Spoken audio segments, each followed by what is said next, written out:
Melanie, it has been a long time. Welcome back. Thank you so much for having me, JJ. I was just reflecting. I first came on your show almost a decade ago, I think, and honestly, it was probably one of my first podcasts at the time. So thank Wow. you for. Things have changed so much since then. I've met you in person multiple times now, and yeah, so thank you for having Yeah, I me. think because we have the same literary agent, Yes. Celeste, and was that for What When Wine? Yes, Yes, yes, that was it. the best title ever. Yes, thank you. And we had you on the intermittent fasting podcast at the time. Yeah, I think we did like a swap thing. I think so. Well, let's actually, there's so much to talk about. For What When Wine, I loved that book. It was like paleo eating and drinking wine. And wine's such an interesting subject right now. What is your stance now with alcohol and all of that? Let's dig into that a little. Yeah, this is one of my favorite topics to talk about for obvious reasons. And you're right. I feel like right now there's a really big sober curious movement. So people are kind of really hesitant about drinking alcohol. But I have so many thoughts about alcohol. Do you drink? So I grew up outside of Napa. I grew up in Berkeley, and literally when I was growing up, you could go to the wine country and no one carded you. And they didn't charge either. So I went off to UCLA and we'd been drinking like Opus One and Camus and all these great things. And of course, you go off to college and they've got like wine in a box. I'm like, what is that? But I grew up, totally a wine snob. So I've always had drank wine. And then I got introduced to Todd from Dry Farm Wines, and I got the lecture on wine and what to drink. And then I switched over to entirely only drinking European wines. But I will tell you, I think it was because last year I drank so much wine in one year. We went on this whole like European trip with in Spanish wine tasting, and I finally by the end of the year I was like, I just got overwined. And I've really been barely drinking since then, which is a first for me. Wow. So I love wine. It will always be a part of my life. It probably won't be as much as it has been in the past. I did a little damp January, and I'm just kind of drinking occasionally. I like it. I Yeah, hadn't heard that term damp January. So it's you like know. toning down, but not dry. Yeah, it's like, well, because you hear that and I go, I'm not interested in that. Like, if I go out to a great restaurant and I'm going to have a great dinner, I want a great glass of wine with it. And so I think sometimes the all or nothing has never been for, I'm a very rebellious person who doesn't like rules. And if you tell me I can't do something, I immediately want to do it. So I just went, oh, okay, I'll just have a damp January. And that was fine. I think I had four glasses of wine maybe. And I probably had two in February. But that doesn't mean I'm not going to go to a great, restaurant and have a glass of wine or a bottle of wine. But it also doesn't mean I'm having it every night, which is what I was doing last year. Right. So we switched off of that. So yeah, tell me all about your stance on wine, etc. Yeah, no, I love this so much. So it's really interesting because I think it's pretty well known or understood that correlationally, at least, wine and alcohol is correlated to health and longevity beneficially. I know there's debates around that, but it's pretty consistent, and the longest lived populations drink alcohol and all of that. My thing that I think is really important that I feel like nobody is talking about is all of these studies that they do on alcohol and health. They they're not doing dry farm wines in those studies. Right. They're using really broad categories. So it'll be like alcohol or no alcohol, or it'll be like wine, beer, but it's not taking into account the type. And like you're really familiar with Todd and dry farm wines and the concept of what's actually in our wine. So I think like there needs to be more literature and studies on low alcohol, low sugar, organic wine compared to this conventional stuff. Like you talked about, you came back and you had like wine in a box. Like who knows what all's in that? It's high alcohol, it's high sugar. So I think there's so much to the type of alcohol people are drinking to start.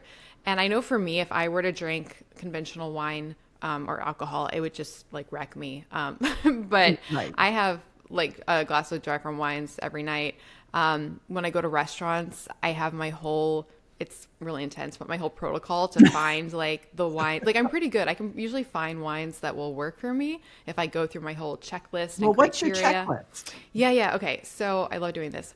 Basically, when you go to a restaurant, well, depends where you are. So I like to find, nicer restaurants, steakhouses, French restaurants, Italian restaurants. They're going to have a better selection Right. typically. We're not going to a sports bar and having Right. their wine on tap. Right. And I probably shouldn't be saying this, but Now I if I, totally want you to say this, whatever this is. if I know I'm going somewhere like a sports bar because of the event, and I have to have my drink, I'm very good at like taking care of myself, sneaking in my dry farm wines if I have to. But then I will still order a wine from the restaurant because I want to support the establishment, and then I'll just like dump it and refill it with my dry farm wines, and nobody It knows. sounds like what we used to do at Chuck E. Cheese when Oh my we gosh. that was like all Yes. the parents had brought our little things in. Oh, I love it. I love it. I know. It's funny. One time I was actually, it's funny because I'm sneaking this like wine into places not to like sneak in alcohol illegally or anything. It's just because I want to drink what will make me feel good and what's healthy. So I have good intentions, but it's funny. One time I was trying to do this at a concert or something, and I actually dropped like I have my ways of sneaking it in. It dropped out at security.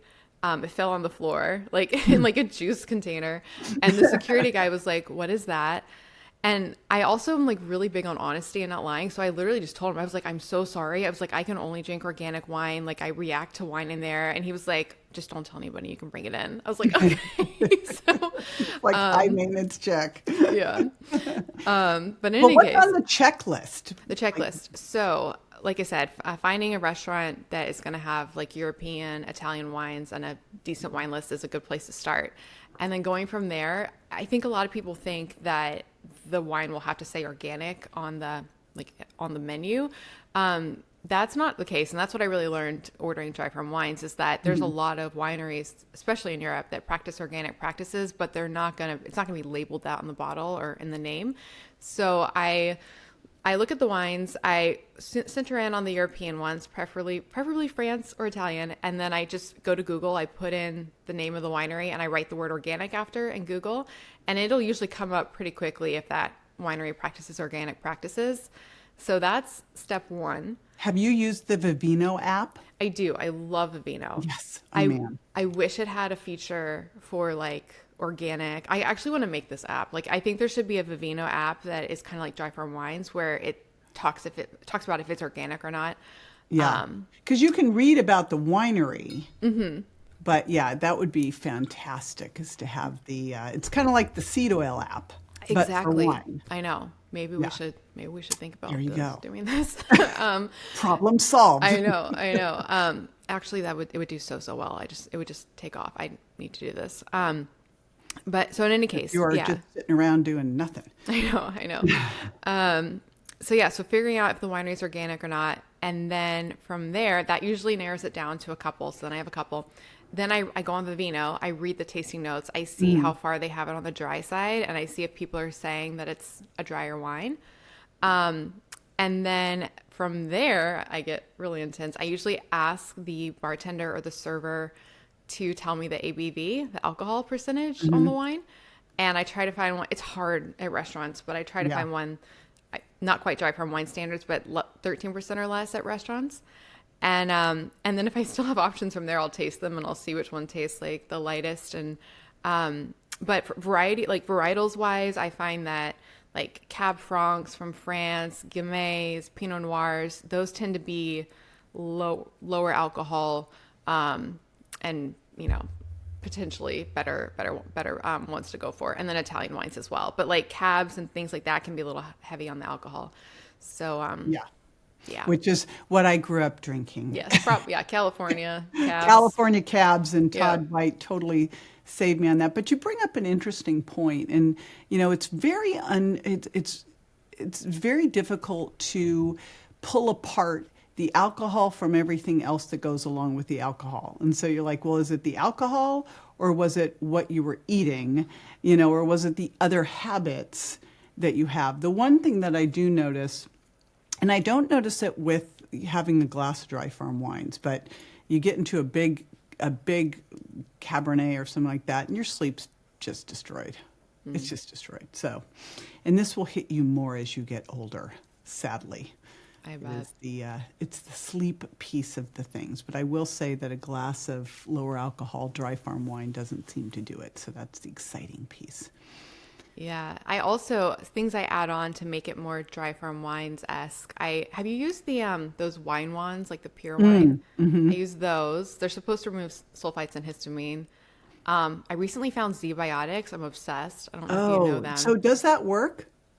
I love it. Yeah. And when I ask my audience about it, everybody's like, yeah, it works. They're a little pricey is the problem, but I had the founder on my show. I don't know if you would like to interview him, I could introduce you. Interesting. Yeah. So how does it work? Yeah, so they made the world's first genetically engineered probiotic, and it was a really great conversation because he thinks there's a whole like confusion surrounding GMOs and everybody thinks there's automatically bad, but he talks about how genetic engineering can actually be beneficial, like in this case. So they actually genetically engineered a probiotic to break down acetaldehyde in your stomach because most of it's processed by your liver, but all of it that's in your stomach really doesn't get processed and creates a lot of the negative effects of alcohol. So you take it before drinking and the probiotic breaks down that acetaldehyde. I love it. Wow. So do you notice a difference taking it? I do. Yeah. Now, do you take that every night? Okay, so like I said, it's a little bit pricey. So I was just taking it when I go out, but I became so obsessed with it. Now I have like a half bottle of it every night to like make it more affordable. But yeah, I use it a lot. It's great. I stocked up. Okay. Good to know. Good to know. Interesting. Okay. So we've gotten into that. When you wrote the book, What, When, Wine, it was wine and intermittent fasting. Now, talk to me about intermittent fasting because I think the last time I talked to you, you were doing one meal a day. Are you still doing that? I am. Yeah. I've been doing it almost a decade now, which is crazy.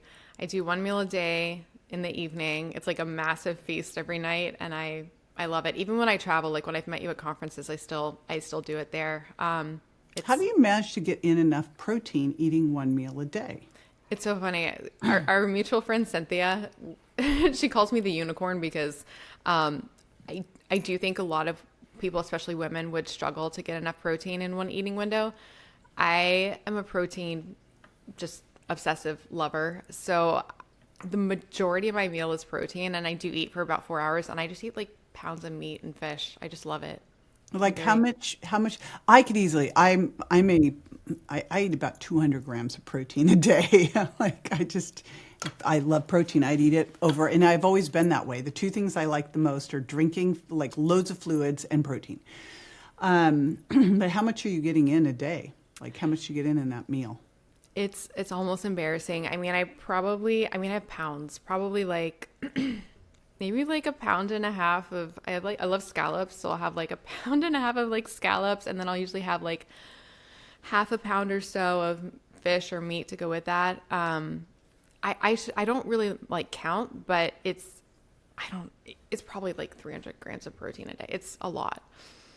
I eat a lot. Interesting. Yeah, wow. Well, I that love it. study that just came out, which kind of blew everybody's hair off, was, because I remember getting a DM from someone going, I heard you could only digest 27 grams of protein. I'm like, well, couldn't you just think that through and think that sounds ridiculous?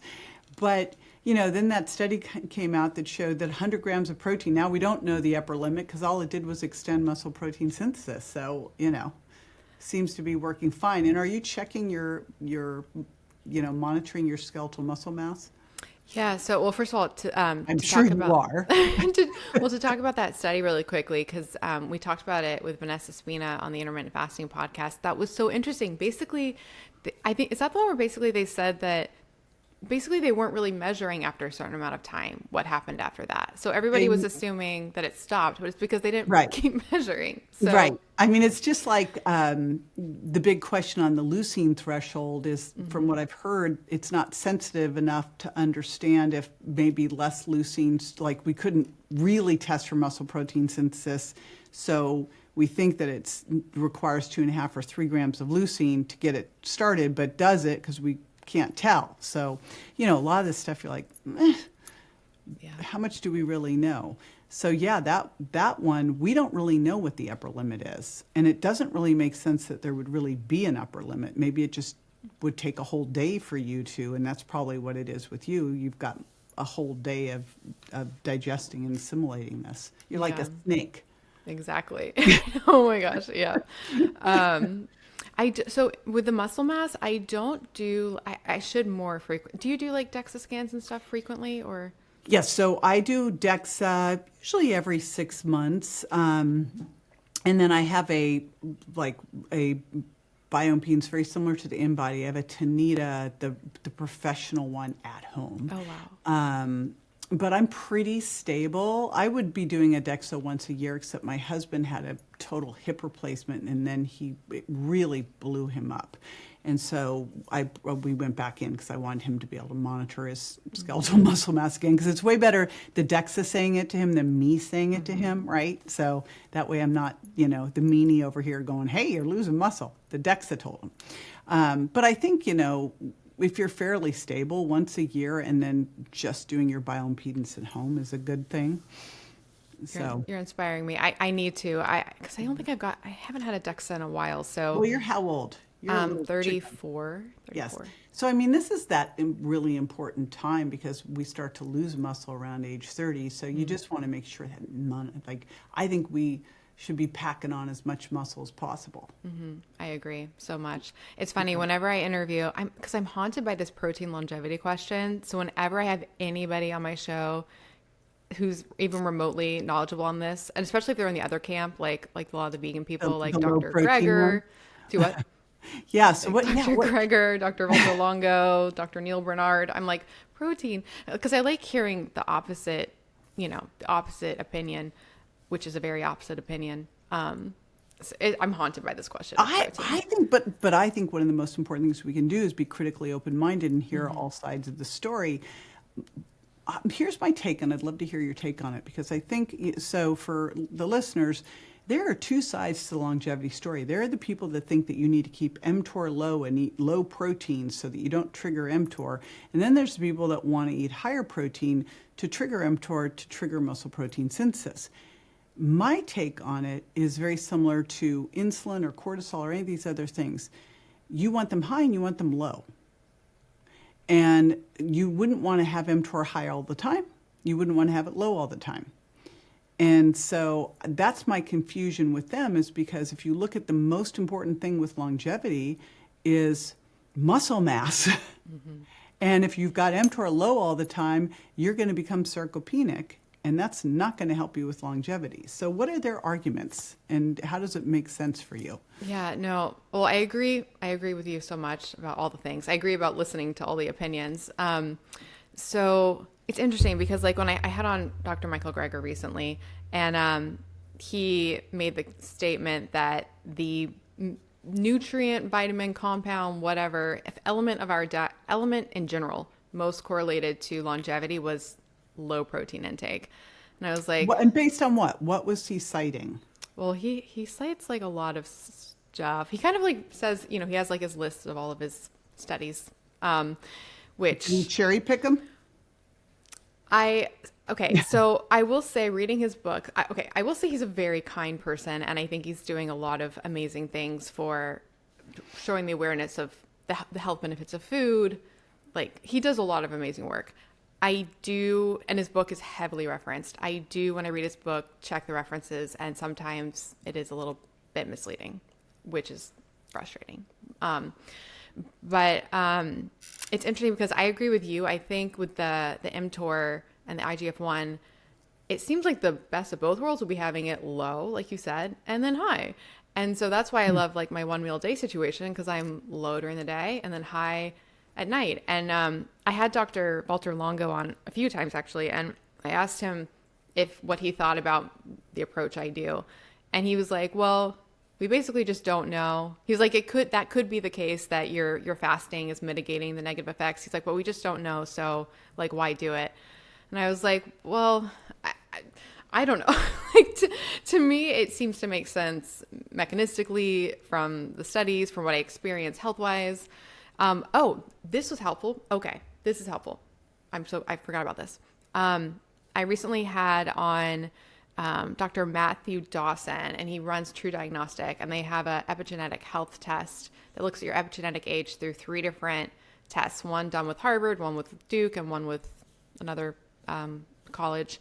But he told me my results were some of the best he's ever seen for a low epigenetic age. So I was like, okay, my high protein diet is clearly not making me age faster epigenetically. This is like data. So Yeah. that's exciting. I mean, if you look at longevity, one of the biggest risk factors is grip strength, VO2 max, low muscle mass.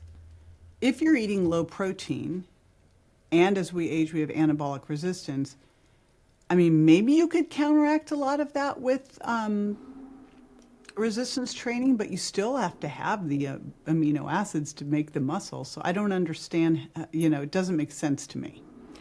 What I think a big part of it too is that if we're looking at like in studies correlationally high protein diets, most people eating a high protein diet, if they're just like a normal person, that means they're probably eating a high calorie diet, because there's not a lot of people eating like a low calorie or even maintenance calorie high protein diet. It could be like convoluted there, because a lot of the studies on high protein diets and negative health effects might just be high calorie diets. And you bring up an important point that goes back to even the alcohol conversation too, is nutrition is so hard to study, because usually you're looking at one thing, oh, they eat a high protein diet, but it's sort of like the red meat argument. Well, are they eating hot dogs? Right. Or are they eating a grass-fed, grass-finished steak? Because those are 2 different foods, right? And it's like, are you having margaritas and wings, or are you having a glass of really good red wine, low alcohol content, and some wild salmon? So it's hard to pull these things apart, but and it's been my argument with the blue zones too, because they'll go, oh, the blue zones are vegetarian or vegan. I go, no, they're not. I'm sorry. Italy or Greece? Don't think so. I've been to both those places. I haven't seen vegans there. They eat cured meats and cheese and fish. Exactly. Right? And they drink wine every day with lunch. Yes. Yeah, what's ironic about that is, and that the 7 or the blue zone countries that they picked are probably pretty, they could be a little bit cherry picked anyways. But if we were to look at the longest lived populations and find the commonalities would be that they include animal products. It wouldn't be that they don't. Like Loma Linda's the only one that is vegan. So I don't know why people make that jump to like removing animal products. It just doesn't make sense. And then you have places like Tokyo and Japan, where it's very high animal products and high longevity. So yeah, a lot of fish. I heard that it was an editorial decision because it would sell more books, but that's totally a rumor. But I don't know. It's not that far-fetched. So you're a youngster totally into longevity. How did that happen? And biohacking. Where'd all this come from? I've been haunted by aging since I remember when I was first haunted by aging, probably I think when I was like 12. Because I wanted to do acting. I was like always pursuing acting growing up, and I'm like very goals driven. So even when I was like 12, I would look at like kid actors who had made it by the time they were like 14. I was like, okay, I have until I'm 14 to like have made it. So I was always haunted by this idea of like time speeding up and needing to have accomplished a lot by certain benchmarks. So I think that's what made me haunted by aging originally. And then the whole I went to, you said you went to UCLA, I went to USC.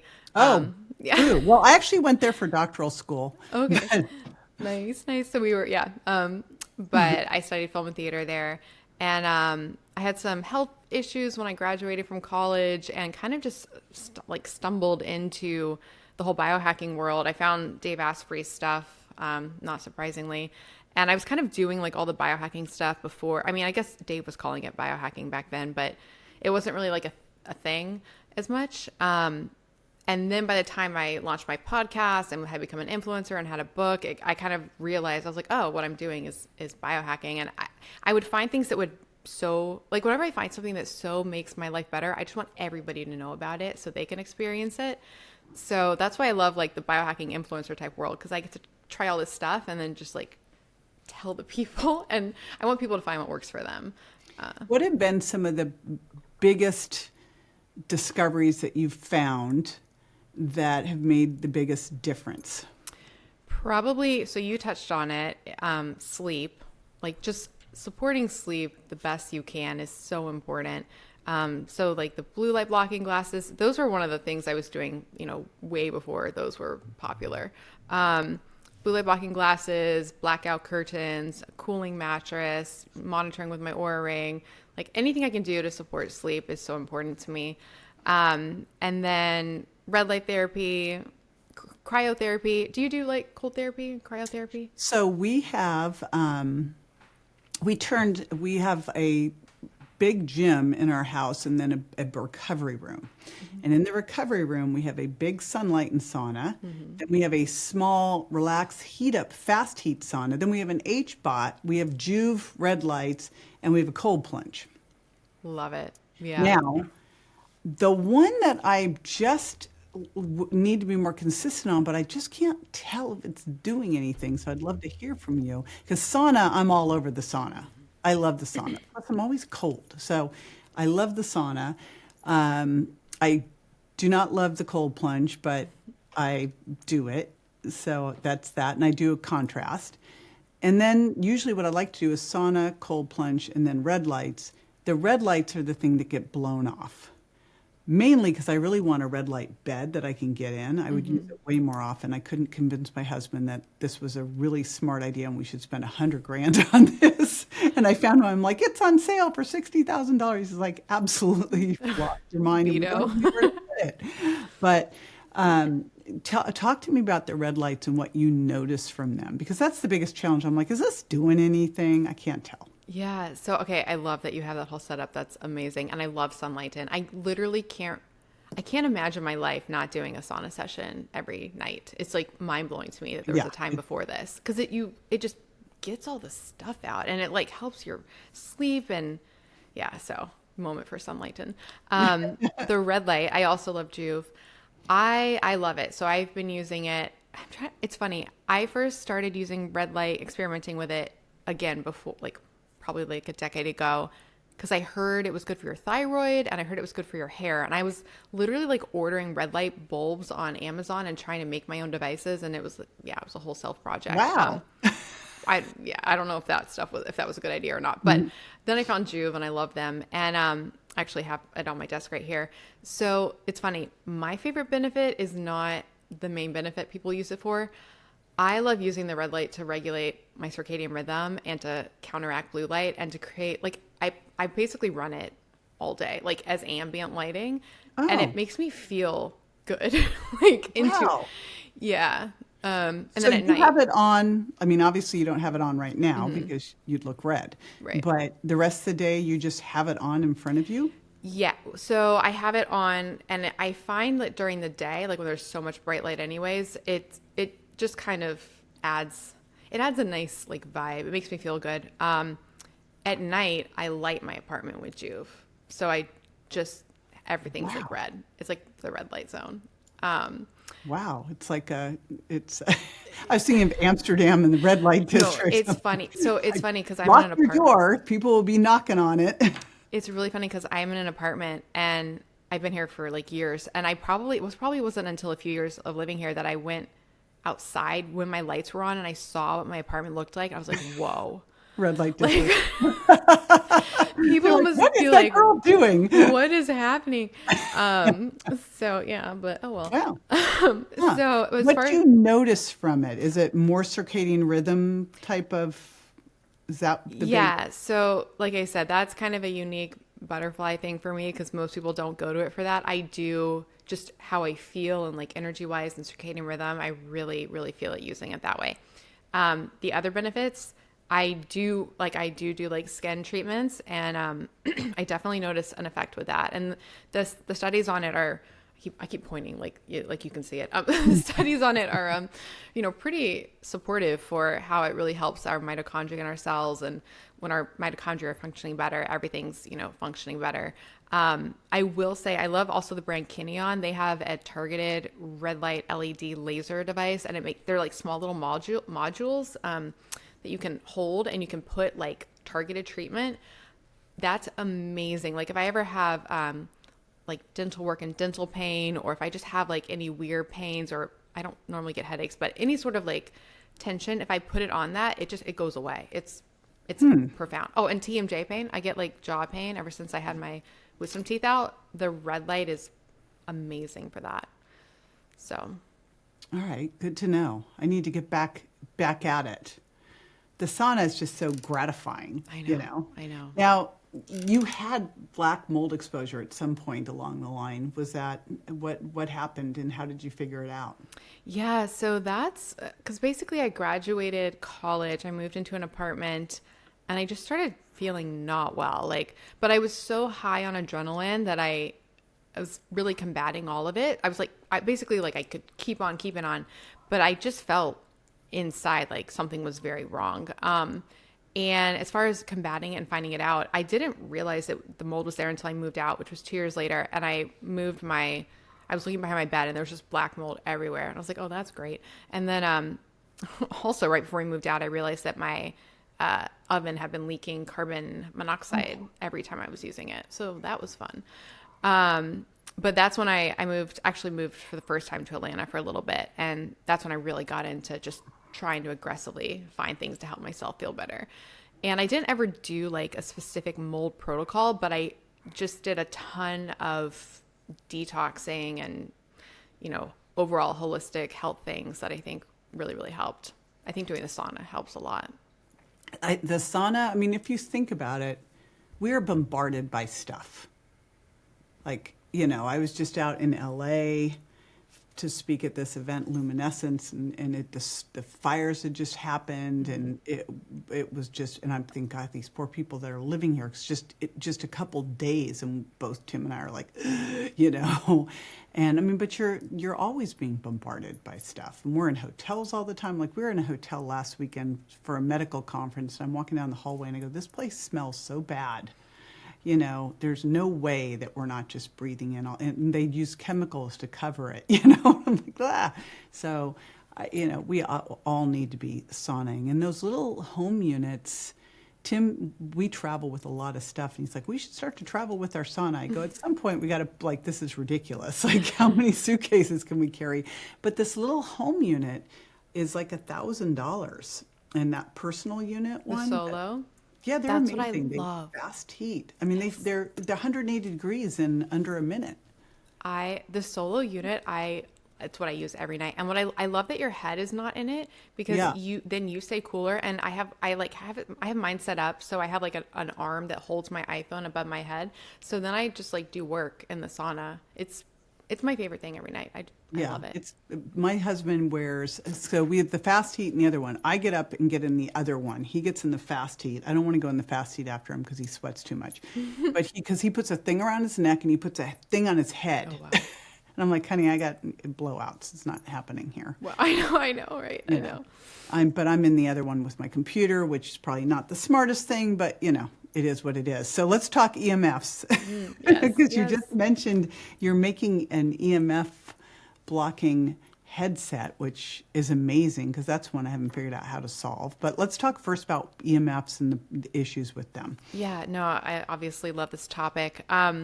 So EMFs, they are classified by the IARC as a group 2B carcinogen, and the studies on them are just not good. Basically, they affect the calcium channels of our cells. They've been linked to headaches and migraines. There's studies on them, especially for fertility, like with men carrying their cell phones in the nether regions and affecting sperm quality.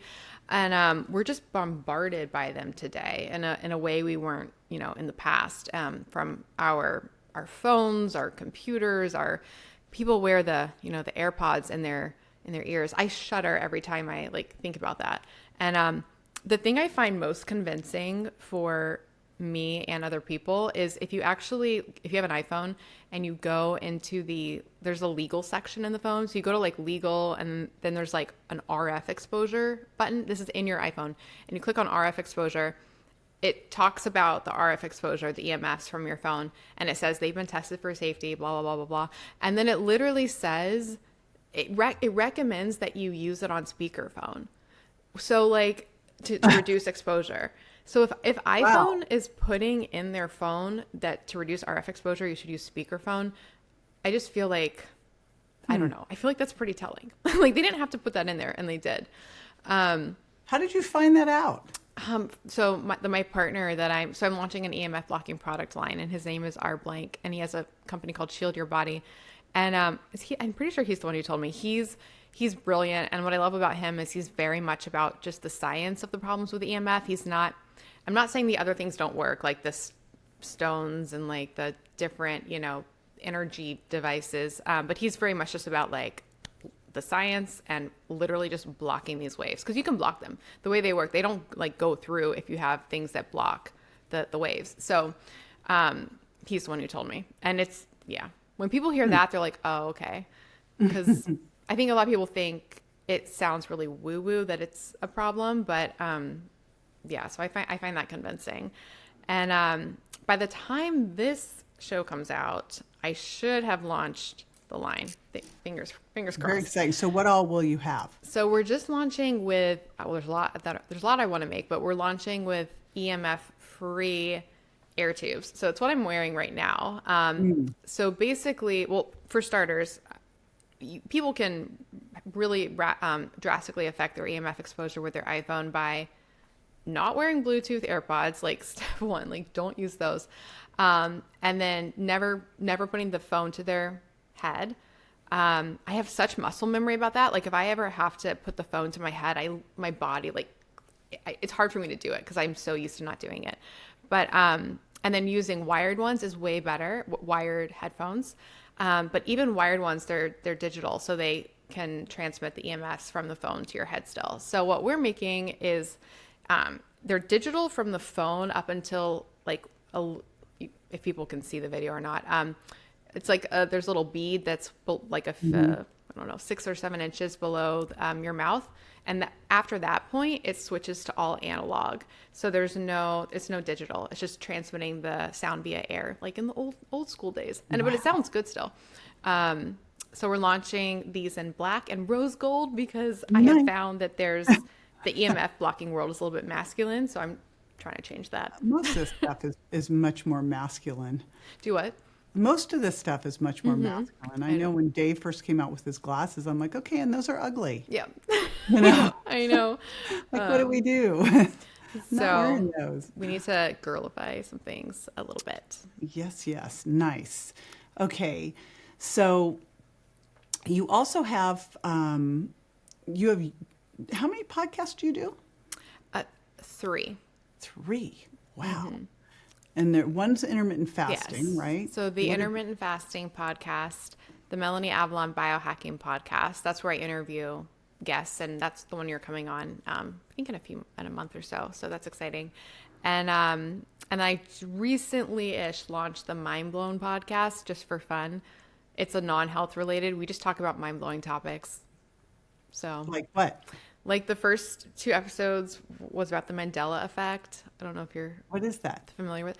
It's like my favorite thing. It's all of these memories people have. It's a lot of like logos and things. I can ask you some of them. People swear on their deathbed that things used to be a different way, but now it's different. So, for example, okay, let me think of a good one. Like Chick-fil-A. Or did you have Chick-fil-A growing up? You were in California. So I was in California. We did not have Chick-fil-A. Okay, so you probably don't remember how it's spelled. Well, no, I know how it's spelled. How is it spelled? CHIK-A-FILA. Okay, so that's what everybody says. Oh. Or they'll say CHIC. They think it's like not spelled out, that it's like CHIK or CHIC. I swear it was CHIC in the past. Regardless, now it's CHICK. It's like it's all there. Huh. Or Was it always all there? yeah, well, that's the debate. I don't Well, think so, yes. because I remember the ad of Eat More Chicken, and it was CHIKEN or something like that with the Yeah, yeah, right. cows. So if you like look up right now, like in our world, it was never a different way, Huh. according to right now. Like here, another one would be like, do you know Berenstain Bears? Yeah. Do you know how that was spelled or how that's spelled? No. Okay, so I gotta find one that lands with you. So people remember that being spelled like Berenstein, like EIN, but now Okay, it's so but what's the point? Stain. Basically, there's all these things that people think something happened with reality where something switched, and we have these memories that are different. Like, do you know the Pikachu Hmm. guy? Do you know what like his tail looks like? Like what color? He's all yellow. Yellow? Okay, he has like, people remember him having like a black tail, but now it's like all yellow. Hmm. Captain Crunch, people remember it being Captain Crunch. Now it's Captain Crunch cereal. There's a lot. And the reason it's called the Mandela effect is people remember Nelson Mandela dying in prison in the 1980s, but he didn't. So, yeah, it's crazy. So is the Mandela effect that people create their own reality? What's the actual thing? Yeah, so what they'll say it is now is that it's a false memory. It's just a false memory. It's like a collective false memory that society has. But I interviewed Rizwan Burke. He wrote the simulation hypothesis. He's one of the main people behind that whole world, and he has a book on the Mandela effect as well. And so a lot of people think it has to do with quantum physics, a change in the timeline, parallel universes. My theory is that it involves when CERN, which is like a government international organization that did experiments with particle physics. They did experiments in 2009 where they said that these experiments could create like gaps in the quantum realm, and they don't know what would happen from that. And when they did that in 2009, people started noticing these effects. So I don't know. It's really interesting. Huh. All It's a right. tangent. When I first read about that you were doing this, I'm like, is this like UFOs? Yeah, it's all different topics though. So like the podcast. So we also do like the one we did last week. We did the Donner Party 2 weeks ago. Last week we Hmm. did like the most expensive foods in the world. That was mind blowing. Wow. Yeah, so it's What just are the fun most stuff. expensive foods? Do what? Caviar and alcohol? Actually, none of them were alcohol on the list, but maybe it's because we were looking at foods.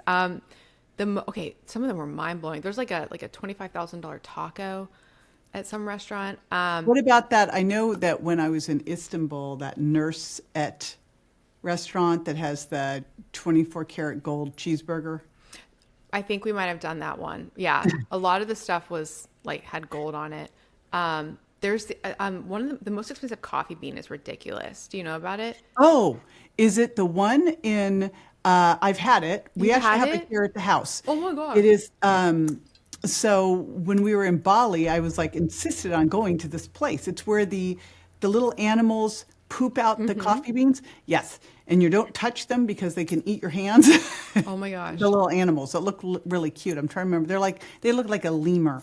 Um, but yes, no, we were going to do something else. We were on a tour with Mary Morrissey, and I was like, I really want to go to the pooping coffee bean place because I was like, this is the great presents to bring home. But people did not appreciate it the way. Oh my I guess you gosh. had to experience it to think it was so super cool. And truthfully, the coffee doesn't taste any different. Does it not? Yeah, No, because they basically it's these cat-like lemur yeah, animal things. that Um, poop. they eat the coffee bean and then it ferments in their digestive Uh-huh. tract. They poop it out, then they Yeah, take it, they clean it, and then they make yeah, coffee from it. yep. And Hmm. it's I've got some so at home. expensive. It's That's super crazy. expensive, and meh. Yeah. Wow. It's like, yeah, not that exciting. But, it was kind of one of those things I'm here. I want to Yeah. taste the poopy coffee. Oh my gosh. Yeah. That's amazing. Well, you're always such a glam, like you're always glam. And since you're very into biohacking and health, like are there some beauty things that you have as secrets or special products or things that, because that's also a source of like major toxins, obviously. Yeah, no, I am so passionate about this as well. The role of endocrine disruptors in our skincare and makeup is just so shocking. That there's a shocking lack of regulation in what they can put into our products. And I actually have a theory that because women tend to live longer than men. We know they have like longer longevity in general. So in theory, I think that would indicate we're aging slower. So I think women should, in theory, look younger than men for longer. Yet the opposite is true. Men tend to look younger longer. And Well, and also older looking men are considered to be sexier than older looking women in our society. However, I think that should change. this is so We true. need to fix that. This is so true. But in any case, I wonder if part of the reason women might age faster seemingly with their skin is because of all the stuff we're putting on our face all the time. Because there's basically no regulation, and there's things like products will often say that they have fragrance in them, and that's basically a legal loophole from the 1960s that allows companies to put whatever they want in products. And Oh, yeah, so if it wow. says fragrance, that can contain anything, and they can't check what's in it. So if they want to sneak something in, they can just put it in the fragrance. Wow. Well, so what brands do you use? I love, well, it's right now it's not up, but Beauty Counter, I love Crunchy. I love Purity Woods. I love One Skin. Probably those four brands are the ones I go to. It's just so important to know what you want to find brands that are formulated for safety for your skin first and foremost. Yeah, Because it's hard to find ones that are natural, organic, and actually do things. yeah, and also to that point, so natural, um, like I'm that sure can it's be. another word that means nothing. Yeah, it Right. can be like a greenwashing word. And then, some synthetic ingredients are actually completely safe. So for me, it's more about like safety, and is it tested for toxicity and its effect on our skin? So like finding a company that has that mission. So like out of the companies I just mentioned, I think Purity Woods is the only one that's certified organic. But I feel so good about the other companies because of their testing for safety and pesticides and Yeah, toxins and endocrine yeah. disruptors. Well, the So, One Skin gals, I met them at Eudaimonia, oh, that was so fun. and I loved that that conference. was such a great event. I am super excited it's happening again. It It was is like, coming back. it is next year, November, I think it's 14th through the 16th. I had so much fun. Yes, that was fabulous. I mean, what an amazing event. Um, I am actually working on a product right now because I got so obsessed with creatine and found out that it also is good for your skin. So I'm working on something right now. I'm dabbling in that world again. Exciting. But I always like to hear what everybody else. What about like makeup specifically? Is that Beauty Counter is the one that you use? Yeah, though all of those brands I just mentioned, I do like a 'Cause I know One combination. Skin doesn't have makeup. I don't think Purity Woods does either. They don't know. Just Beauty Counter and Crunchy. Okay. So, Crunchy, I've never heard of. okay, so Beauty Counter went away. They're coming back, but it's been a whole thing. What happened to them? So basically the founder, Greg Renfrew, who's amazing. She had the company, and then it got bought out by another company that kind of got it into debt because they just made a lot of bad decisions. So then Greg actually came back and had to rebuy the company. She like rebought the company. Like she bought basically the name and the assets, and now she's relaunching it. Which was really sad because I was obsessed. I mean, I'm happy it's coming back, but it was sad it went away because those products are just amazing. So that's when I found Crunchy because I wanted to find a company that was very similar to Beauty Counter that had like all of very similar products and a big catalog and high standards. And honestly, their standards are maybe a little bit better than Beauty Counter. They're amazing. All right. I've never heard of that. Yeah, I love them. They're great. Very exciting. Their All right. mascara is a game You changer. just have your finger on the pulse. You're fantastic. Love And all the things. you've got a supplement line too. Tell us about that. Yes. So it's called Avalon X. And I don't think I mentioned, so the EMF blocking product line is also going to be Avalon X. So that one, it will be at avalonxemf.us is the website.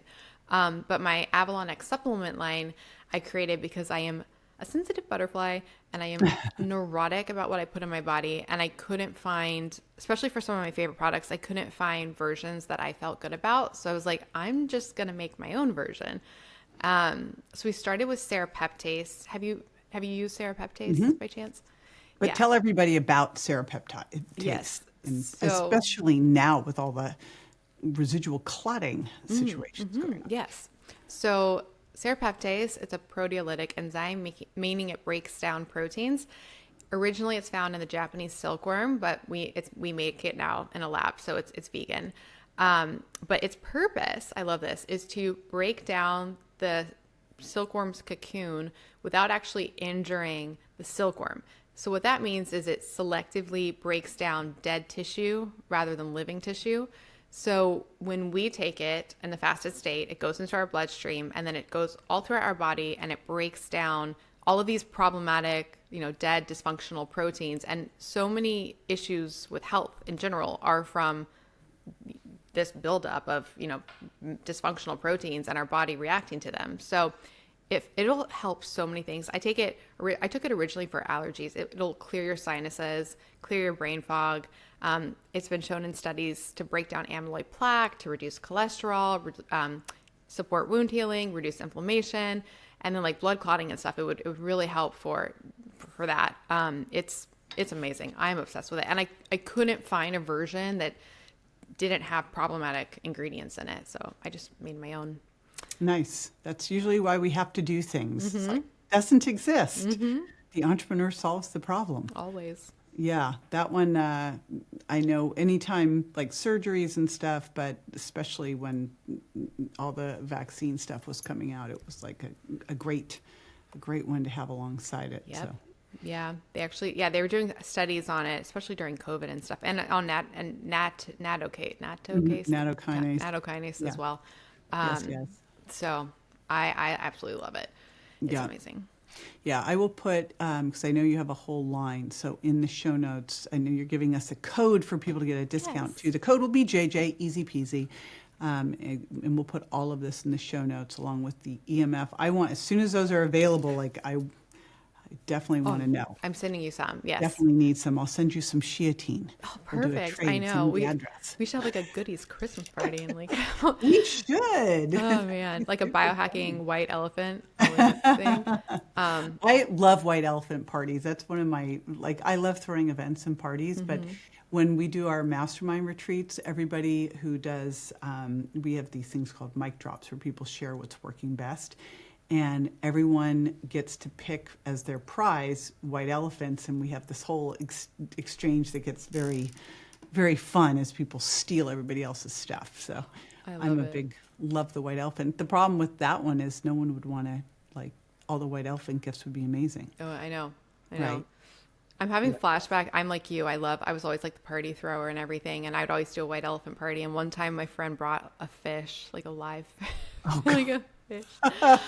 The last white elephant we did, someone brought this is one that just sticks in my head because I was like, what the heck? It was a candle warmer so that you could get the aroma of a candle without having to light it. I go, help me understand why you would ever need to have this thing. And someone goes, for my cat, because we can't put candles on because the cat might get in. I was like, okay. That's really funny. That's interesting. Yeah. I was like, really?